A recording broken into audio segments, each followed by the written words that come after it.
টি-20 বিশ্বকাপ শুরু হতে আর বেশি দিন বাকি নেই। সবকিছু ঠিক থাকলে ৭ ফেব্রুয়ারি মাঠে গড়াবে টি-20 বিশ্বকাপ। টুর্নামেন্টের এবারের আসরের আয়োজক দেশ ভারত, কিন্তু সীমান্ত নিয়ে দুই দেশের সমস্যা থাকায় ভারতে খেলতে যাবে না পাকিস্তান, যে কারণে বিশ্বকাপে পাকিস্তানের খেলাগুলো হবে শ্রীলঙ্কায়। সূচি অনুসারে বাংলাদেশ দলেরও ভারতে গিয়ে বিশ্বকাপ খেলার কথা ছিল।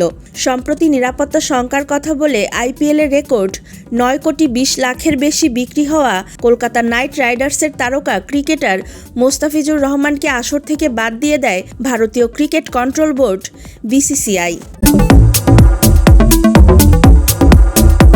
ভারতীয় ক্রিকেট বোর্ডের এমন সিদ্ধান্তের পর বাংলাদেশ ক্রিকেট বোর্ড বিসিবি আন্তর্জাতিক ক্রিকেট কাউন্সিলকে চিঠি দিয়ে জানিয়ে দিয়েছে, ভারত যদি আইপিএলে বাংলাদেশ দলের একজন ক্রিকেটারকে নিরাপত্তা দিতে না পারে, তাহলে বিশ্বকাপে বাংলাদেশ দল টিম ম্যানেজমেন্ট, সাংবাদিক এবং সমর্থকদের কিভাবে নিরাপত্তা দেবে।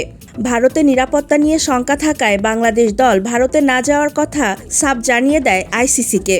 ভেন্যু সমস্যার সমাধানে বাংলাদেশ ক্রিকেট বোর্ডকে বোঝাতে আইসিসি প্রতিনিধি বাংলাদেশে এসেছেন, কথা বলেছেন ক্রীড়া উপদেষ্টা এবং বিসিবির কর্তা ব্যক্তিদের সাথে। কিন্তু বাংলাদেশ ছাপ জানিয়ে দিয়েছে, নিরাপত্তা শঙ্কায় ভারতে খেলতে যেতে রাজি নয়। এই সংকটের মাঝে এবার আইসিসির চিন্তা বাড়িয়ে দিল পাকিস্তান ক্রিকেট বোর্ড পিসিবি।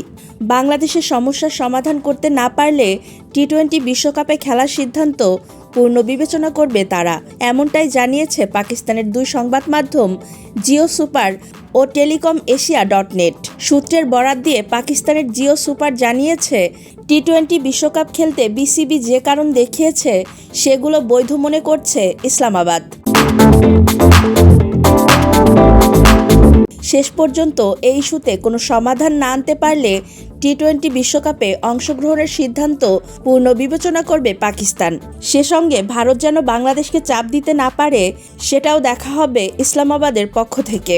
সূত্র জানিয়েছে, আসন্ন টি-20 বিশ্বকাপে অংশগ্রহণের বিষয়ে সমর্থন পেতে বাংলাদেশ সরকার পাকিস্তানের কর্মকর্তাদের সঙ্গে যোগাযোগ করেছে এবং ইতিবাচক সাড়া পাওয়া গেছে।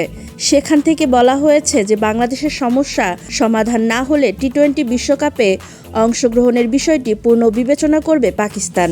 ওই সূত্র আরও জানিয়েছে, ভারতে না যাওয়ার বিষয়ে বাংলাদেশের কারণগুলো বৈধ এবং এক্ষেত্রে কেউ জোর করতে পারে না। তারা বাংলাদেশকে সম্পূর্ণ সমর্থন করে।